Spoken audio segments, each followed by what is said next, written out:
Hey y'all. Y'all know I'm always looking for ways to share with you guys to help us all get better.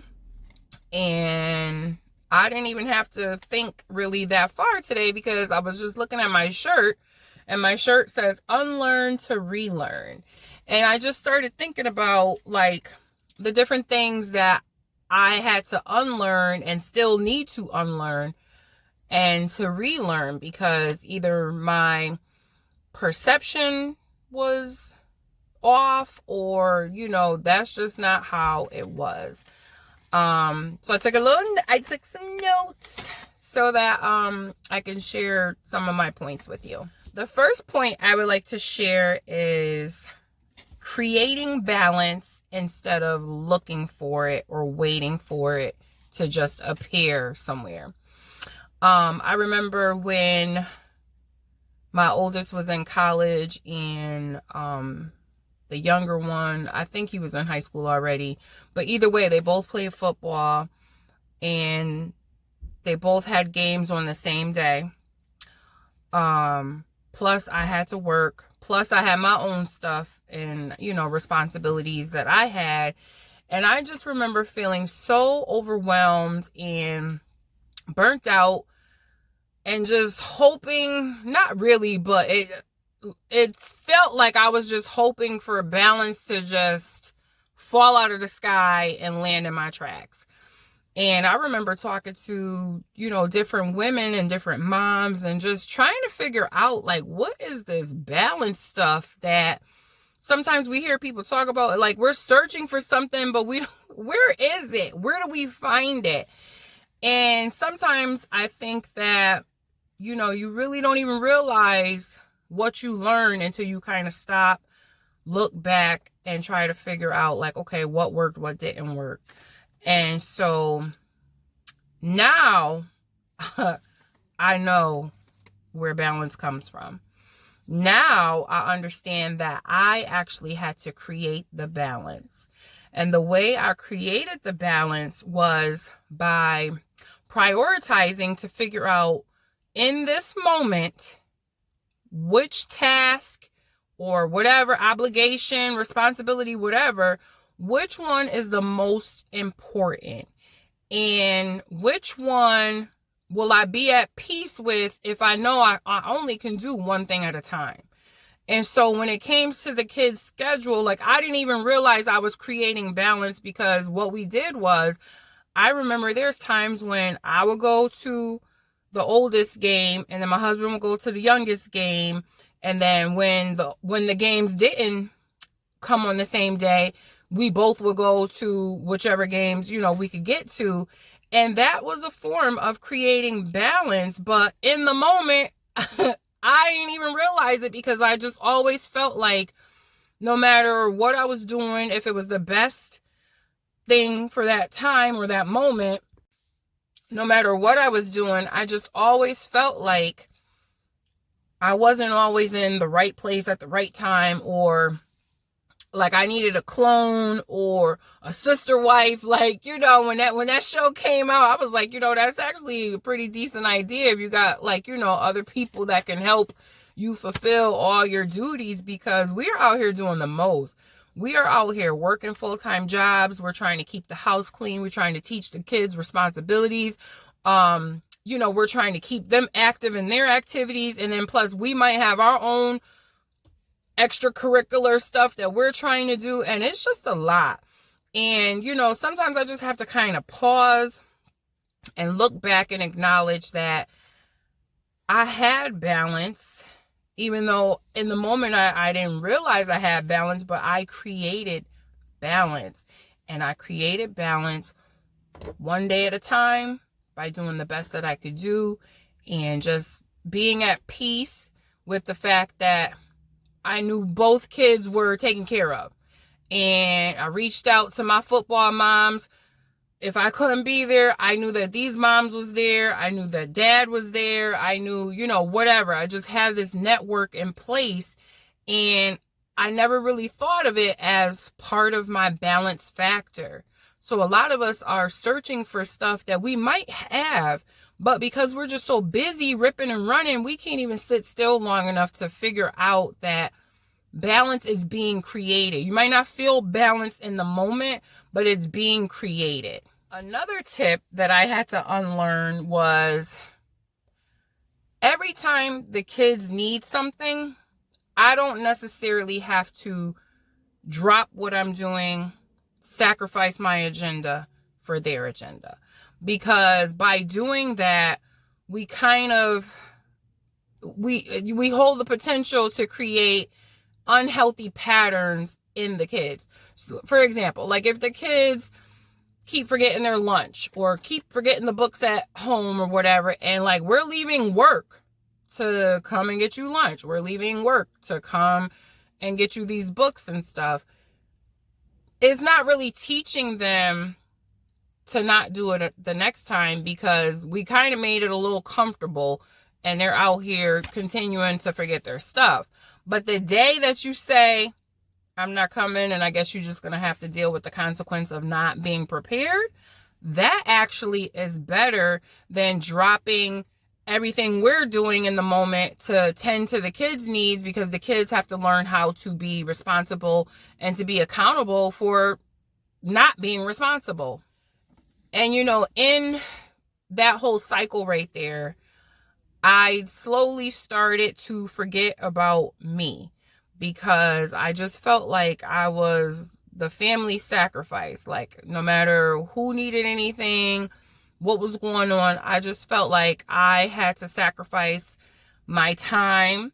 I had to sacrifice what I was doing. And eventually it just creates unhealthy pattern. It creates an unhealthy relationship between you and the person also, because now they don't know how to respect your time and the fact that you have something to do, because you've taught them that your agenda is not important, your time is not important, your peace is not important. And, you know, it took a minute for me to unlearn, and relearn a new way to handle that.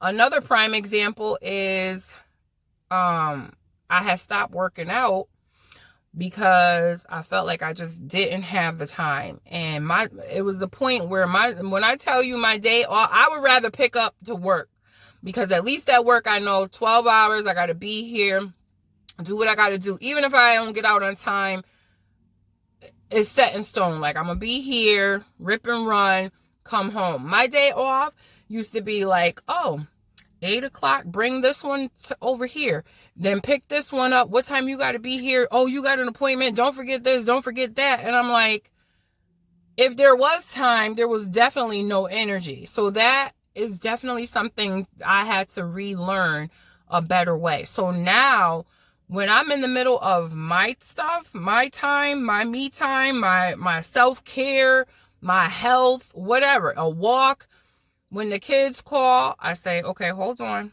I was actually in the middle of something. Is this something that is urgent or can it wait?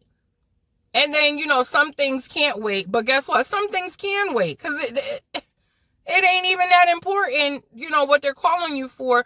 But sometimes I think we're just so, I don't even know the word. We just want to make sure that they feel like we're there for them, and then we're gonna meet all their needs and all this and that. But I just think that I don't know what y'all had to do, but I had to learn a better way, because I was getting burnt out. Beyond getting, I was burnt out.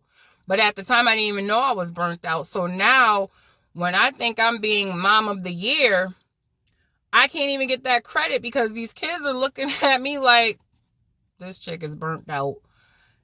And, you know, it just wasn't healthy.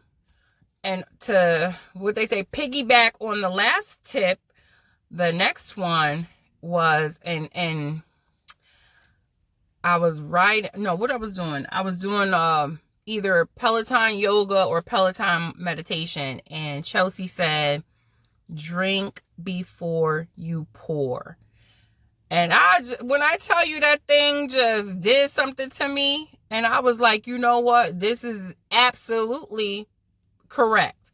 Because a lot of times we're giving as if our cup is overflowing, because we won't even sit still or acknowledge that I'm on E. Like, do you not realize I'm on E? And people don't realize we're on E because we're not acknowledging that we're on E. So they're looking at us like, oh, I thought you liked to rip and run and be all over the place. And what? No, I'm tired. I'm tired. And I've learned to start saying no. Nope. And I know it's hard. It's hard because in the beginning I was like, oh my God, how am I going to say no? These people need me. But guess what? The more I encourage myself to say no, and in the beginning, I'm not going to lie, I would give an excuse, but I've learned now, you don't got to give an excuse. No, I won't be able to do it. I'm sorry. The end. The end. And guess what? Within 5 minutes, that thing is getting done. It's getting done. But see, people were coming to me because I was the convenient and reliable way. And not to say that there weren't other ways out there, but you know, when you already know you don't got to go through much, but just ask me and it's going to get done, then they're going to keep coming. But the more I said no, it actually opened the doors for me to say yes to myself and my sanity, my well-being. And that's important too. Speaking of self-care, you know, there's different levels of self-care, and I think that's probably a whole video by itself. So I'm not going to get into like what self-care and what isn't. But basically, whatever you feel you need for that day to be in a full place so that your cup can overflow, so that you are willing and capable to help whoever needs help. We got to take that seriously. And I remember there was a time I was talking with someone, we were joking, and we were saying how we're very judgmental, because when we see a mom who looks like she got balance, we give her a hard time, and then we're like, she don't be with her kids, or, you know, she's not the greatest mom because she's not ripping and running and all burnt out, when actually we could have took some lessons from her, because somehow, some way, she figured it out. She knew she needed help, and she was able to tap into that help. And I think that, yeah, we know we need help, but a lot of times we don't even trust people to help us, because in our mind, can't nobody do it like us. But guess what? There's levels to it. And it don't always have to be done the way I do it, as long as it get done. Nobody ain't get hurt? Cool. Could you do, you know, it's just like saying, could you do the dishes? Because I got so much to do. The kitchen ain't gonna get clean without it. And a lot of us will be like, but I like the kitchen done this way, that way. Okay, well, you stick with that. You're gonna always have these multiple responsibilities, and nobody's gonna want to help you because you won't even allow them to help you the way that they can. But the ultimate form of self-care is self-love. And that too is that could be a whole video by itself. And I might do one. We'll see. Let me know down below if you would like a self-love video. But basically, all I could tell you is this. Once I started loving me like like I was the most important person in this world, everybody else started loving me at the level that I deserve to be loved. And it was no like, it wasn't like pulling teeth, you know, like, oh, this is what I deserve. I didn't even have to tell anybody like what I deserve. People automatically brought that to the table. Like, I don't know. Some people call it an energy, whatever. But like, once I put that extra energy into myself, I guess it made other people know like, oh, I better come correct when dealing with her, because she's on it. She's on it. And one very simple thing that I actually had stopped doing was getting cute for me. Like, why do we gotta wait until we have a banquet, or, you know, something at the job, or we're going out on a date, or, you know, whatever? Why does it always have to be like a quote unquote special event to get dressed up and to get cute?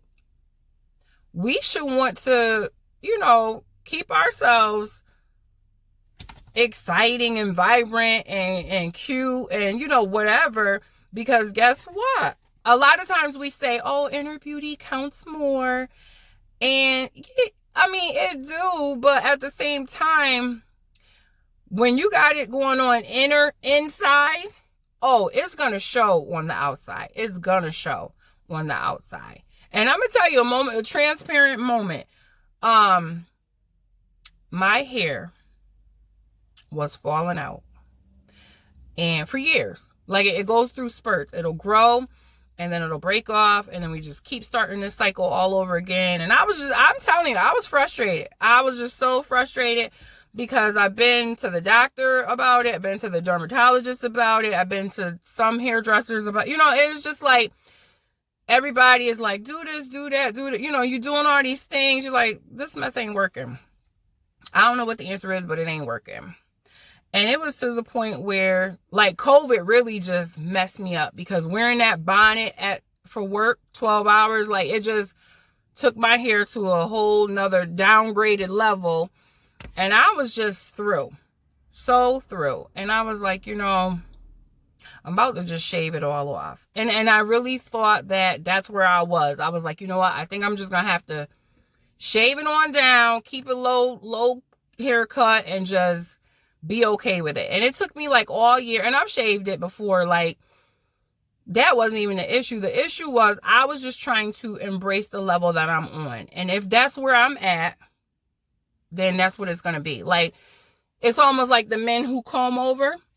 Like, no shade to them, but like, I didn't want to do that because if that's where I'm at, then let's find the style that's going to work for me. And my hair was so damaged that I went today and she said, well, no, we don't got to go as low as you think we got to go, but we definitely got to like keep it in a protective style, get it braided, whatever. And when I tell you, like, it just made me kind of think back, like, of all the stuff that I used to do that I had stopped doing. And I can't really even tell you why I stopped doing it. I think that just like everything else, I was just so caught up in everybody else's agenda, happiness, well-being, that I forgot about my own. And I had gained a lot of weight, which I think I'm gonna do a video about that too. I had gained a lot of weight, and in the beginning of that was 2018. All I could do was focus on, I was like, you know what? I got to focus on the weight. And it really wasn't the weight. It was the food. And once I like got that under control, then I was able to kind of shift, because there's levels. And so now I guess I'm on the level of like the hair and outer appearance and all this and that. And I'm just, I'm just trying to share because, it just breaks my heart when I see so many. I only really be around women, so I can only talk about the women that I'm around. Not saying that men don't go through things, but like so many women, we just feel like we're walking around here like we're defeated, but we're really not. But we feel that way because we put all this extra pressure on ourselves that, we got to just be top notch on all levels. And like, we're out here giving everybody else grace, but where's the grace for ourselves? And so, I done activated a whole new level right now. And, I'm just trying to help as many as I can, especially the young, like, and I keep saying that I'm telling you, I'm trying to help the younger ones. Cause I remember growing up feeling like certain areas, there was just no guidance. And it just seemed like nobody was kind of going through what I was going through.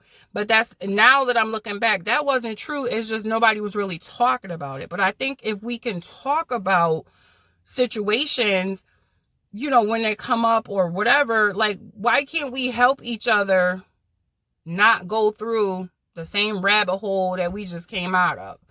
So I don't know. And well, I'm not even sure how long this video is, but I think the last point that I'm going to make on the unlearn and relearn, which I might do a whole different series. We'll see.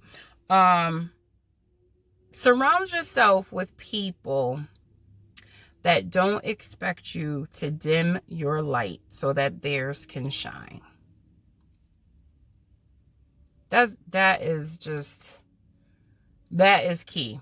That is so key. Like, you know how they say squad goals? Well, get you a squad that everybody, remember, okay, showing my age.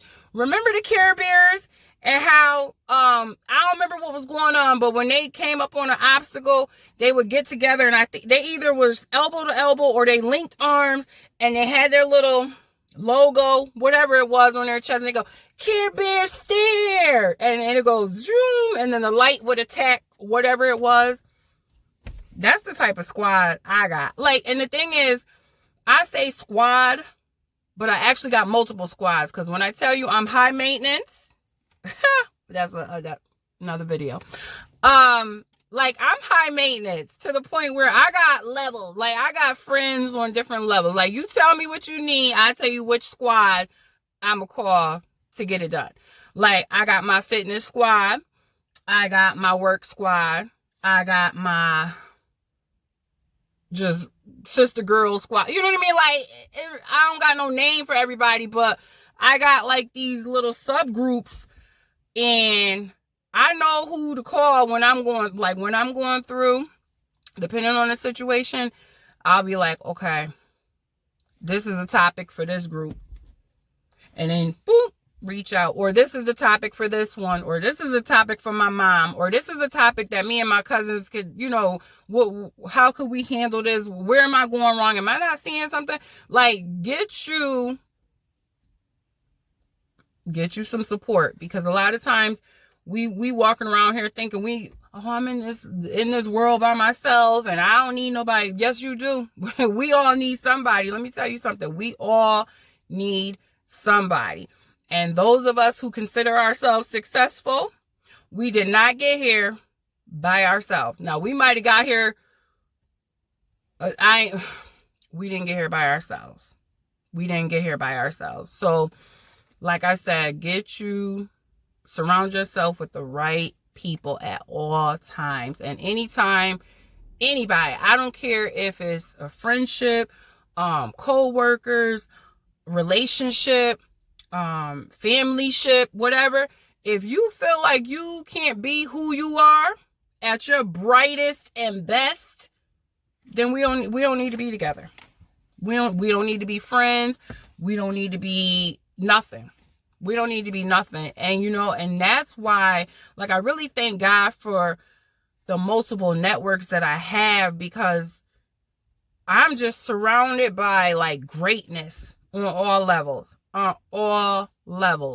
And I really appreciate that, and I appreciate them, and I try to let people know like how I feel about them in the moment, or not like you telling somebody how awesome they are every day, but sometimes people just need to know, because like I said, so many are walking around feeling defeated, and we out here winning. And we just need to sit still long enough to acknowledge that we are out here winning, okay? Either the sun is shining, rain, sleet, or snow, still winning. We got obstacles we face, but guess what? We're equipped. We are equipped to handle these obstacles. Trouble comes because we just got to sit still and figure some things out. Or we got to tap somebody in. Tap me in, sis, so I can help you. A lot of times I was trying to help people who did not want my help. That's another video. No, I'm just playing. But y'all get what I'm saying. But I thank God for my little t-shirt here. Unlearn to relearn, because that's how we gonna survive. That's how we gonna survive, because a lot of the stuff that, and not to say that somebody sat us down and taught us, this is how you do this. No. Remember in the other video I told you, these kids are doing what we do quicker than doing what we say. So, a lot of the stuff that I think I learned over the years is not even like a conversation that somebody said, oh, this is how you do this. No, I'm watching. And when I tell you I analyze everything and everybody, because I'm trying to learn. I'm either learning if you did it right or if you did it wrong. And if you did it wrong, then I better take a little mental note like, okay, that didn't work out that way, so let me not try that. Why should I repeat what you just did and I saw it didn't work? So I don't even want to get going on another tangent. But, I just want to encourage us to continue to be open-minded, continue to look for opportunities to do better, continue to give yourself grace. We all have made mistakes. We all have not been the best men, women, parent, child, whatever, co-worker, boss. We all have not been at our best all the time, but we're doing the best we can. We're acknowledging, like I'm acknowledging, I wasn't always the best mom. I thought I was. But then when the kids, sometimes these kids, they'll tell you like, oh, I get that from you. And you be looking like, that's when I was burnt out and didn't know. And you know what? And we have to acknowledge those kind of conversations with these kids, because if we don't, guess what happens? Well, I got boys, so I can only speak on that side.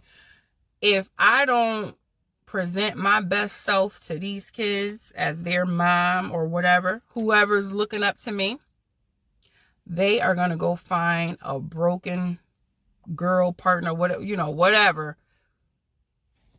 She gonna be just as jacked up as I was. And even now, like I'm having so many, like I feel like every time I figure something, every time I relearn something, I'm calling them kids like, listen, remember, just so you know, we don't do it that way no more. And it takes a minute, because we're all used to certain ways and mannerisms and stuff, and I'm like, oh no, I done learned a new way. We're not doing it like that no more. And I'm just letting you know. Don't worry, I remind you. I will remind you. We don't do it that way anymore. So, that's all I got for now, guys. Until next time, continue to walk in your integrity.